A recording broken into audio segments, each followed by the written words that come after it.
they died a spiritual death beyond comprehension. One minute they were living in the presence of a God who would visit them every day and provided for their every need. The next minute they were removed from the luxurious life they had taken for granted.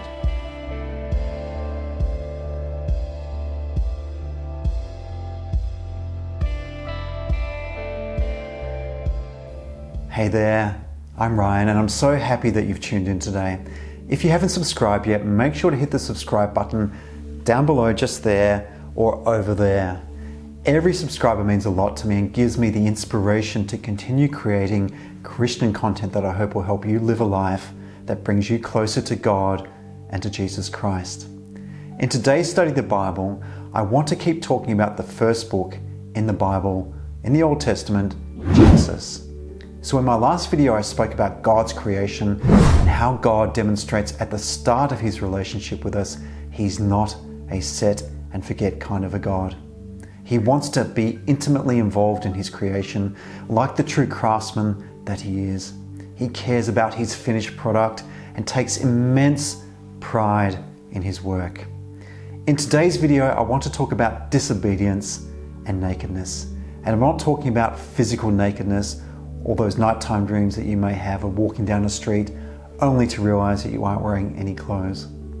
I want to talk about something much deeper than that. Nakedness in front of God and following what he asks of us.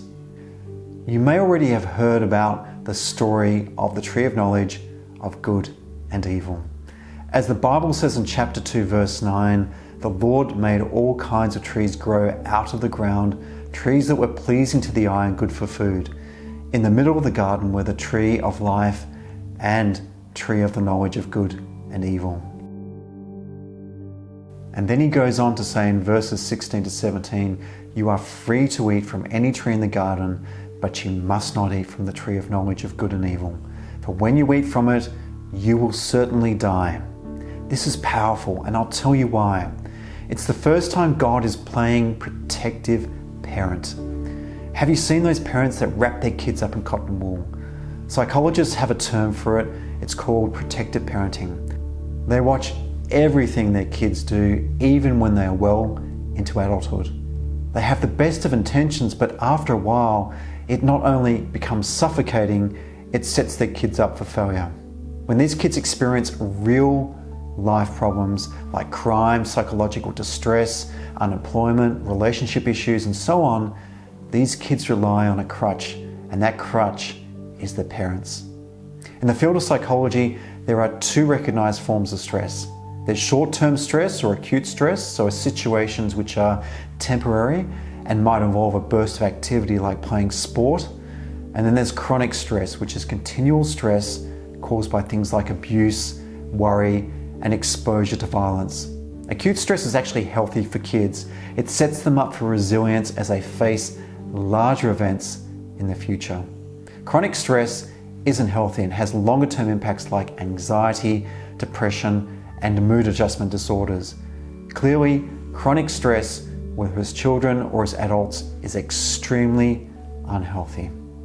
So what's the connection between protective parenting, stress, and chapter 2 of Genesis? Well, God is a protective father. He clearly doesn't want us to be stressed. He doesn't want us to worry. He's given us this amazing gift of creation with the Garden of Eden and its plants, trees, and wildlife to sustain us. So there's actually nothing to be really stressed about. He's given Adam and Eve, who is his new human companion, the idyllic life that we all strive for today. There aren't any worries. There are no financial concerns. There doesn't seem to be a concept of death yet. Instead, all that Adam has to worry about every day is what they are going to eat and how to keep this paradise well maintained as asked by God. So God has given Adam and Eve a bountiful, plentiful life. But something goes terribly, terribly wrong. And I think God knew the potential for things to go wrong when he said to Adam and Eve, you must not eat from the tree of the knowledge of good and evil, for when you eat from it, you will certainly die.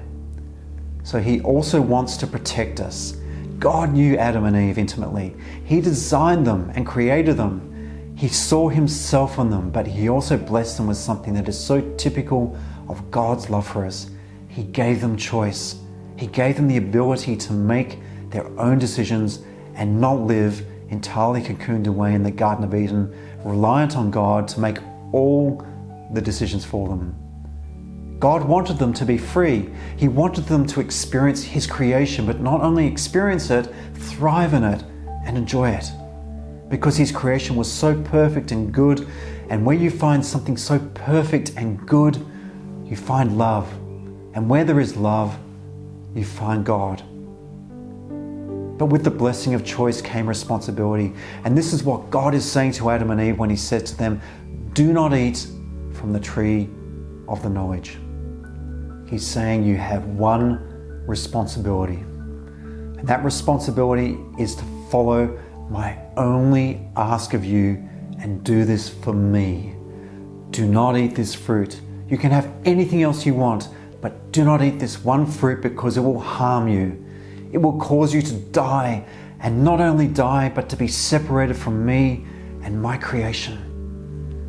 What an awesome Father He is. He's not the kind of dad who wants to dominate every part of Adam and Eve's life.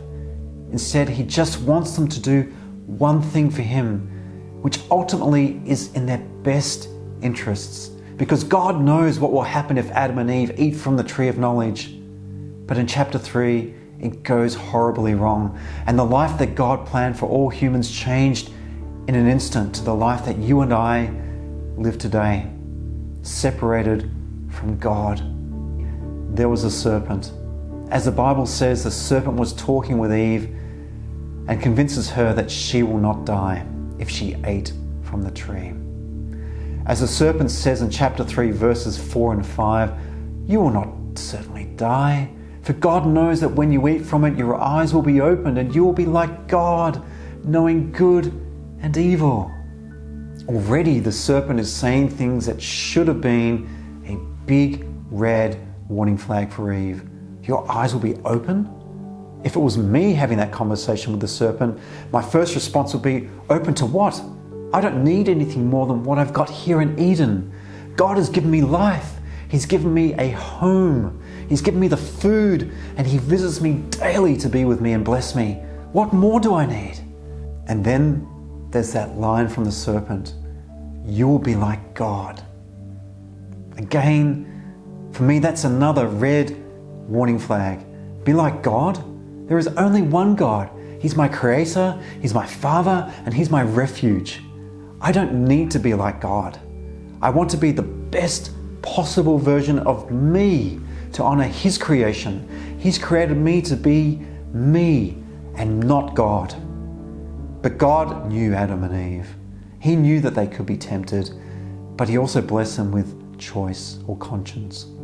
That voice that starts talking when it comes time to choosing between succumbing to temptation or staying the course and following what God has asked of you. And despite God's only one request of Adam and Eve, they turned their back on Him and allowed temptation to be their false God and relegated the real God, their Father, their Creator, to second place. With that simple decision, they then set about on a course of events and history that we still feel the consequences of today. They ate fruit from that tree.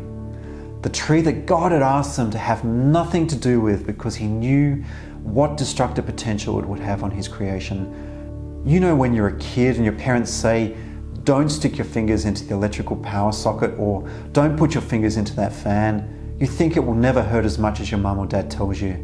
The pain, well, it's imaginary at this point and doesn't seem real. Perhaps Adam and Eve, they thought that God was just joking with them when He spoke about death. Or as an adult, you were on your way home to cook a healthy meal with lots of vegetables and eat some fruit for dessert, but on the way home you drive past Taco Bell and instantly your taste buds come alive and you start craving one of those beefy 5-layer burritos with a side of cheesy nachos washed down with a 30-ounce 7-Up. Or maybe you're on Twitter late at night and you see an aggressive and provocative tweet from someone. So you start reading the entire series of tweets and you start getting angry, like you're the one writing these tweets, and you go to bed feeling irritated about a bunch of stupid, childish online messages. You know what you should do. Stick to what is best for you. Keep your fingers out of the power socket. Avoid those high sodium, high fat, high sugar meals and eat healthy instead, and avoid Twitter late at night. But hidden in those choices is one word: temptation. The temptation not to stick to the plan, not to be boring, and instead be daring and do what you know deep down isn't good for you and not meant for you as a child of the living God. We experience it every day. Temptation, it's hidden away in every decision-making process where we know the right answer but allow ourselves to stray into the wrong answer and suffer the consequences. So Adam and Eve strayed from the light and went into the darkness, a place they had never been before that seemed so attractive at the time. But as soon as they had taken their first bite of that fruit, they knew they were on a one-way road to catastrophe. A catastrophe that saw them being kicked out of the Garden of Eden, the custom-designed garden that God had blessed them with, and into a world where they had to start figuring out things for themselves. Disobedience fractured their relationship with God. To say that God was angry is probably an understatement. He could have wreaked unimaginable wrath and fury on Adam and Eve, but instead, he took a pragmatic approach. He said, okay, if you want to know what it's like to have knowledge, to be like me, then you can have this life instead, but with it comes consequences. Consequences like death, childbirth, having to work for your own food, things you didn't have to worry about when you allowed me to protect you. All for the sake of eating one fruit.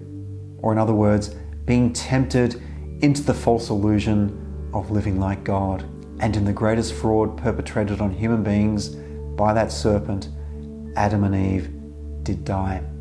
They didn't die an immediate physical death, although that was to come. They died a spiritual death beyond comprehension. One minute they were living in the presence of a God who would visit them every day and provided for their every need. The next minute they were removed from the luxurious life they had taken for granted. They lived in complete harmony and balance with creation. Now they were the orphans of creation. But even worse, they were no longer naked in front of God. As chapter 3 verse 7 says, they realized they were naked. So they sewed fig leaves together and made coverings for themselves. It's one thing to wear clothes, but it's another thing to start hiding away from God, your Creator. And this is what they were doing. Adam and Eve broke the bond between a father who adored his children. They divorced themselves from transparency, vulnerability, and the purest of love and substituted it with a veil that they attempted to use to hide away from God. No longer were they able to have innocent and honest conversations with God. Those kind of conversations where nothing is off limits, where we could share our dreams, our thoughts, our questions like, why did God create us? What's the meaning of our life? How do we live a fulfilled life? Conversations filled with transparency and love, where Adam and Eve could be who God created them to be without fear of judgment. Instead, they broke a sacred bond that God established in creation. They failed the most important test of their life, obedience and self-control, to remove themselves from God's love and perfect grace. Disobedience led to nakedness, and through nakedness, Adam and Eve forever broke their union to creation and to God. So a question for you: are you living a life of temptation-based decisions, or a life of pure intent where you put God first place in everything? Let me know in the comments below.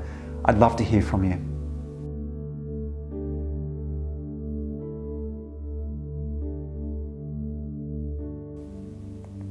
Again, thanks for joining me today, and if you like this video, make sure to hit the like button down below, and also subscribe over there or down below so that the folks at YouTube can let you know when I release a new video.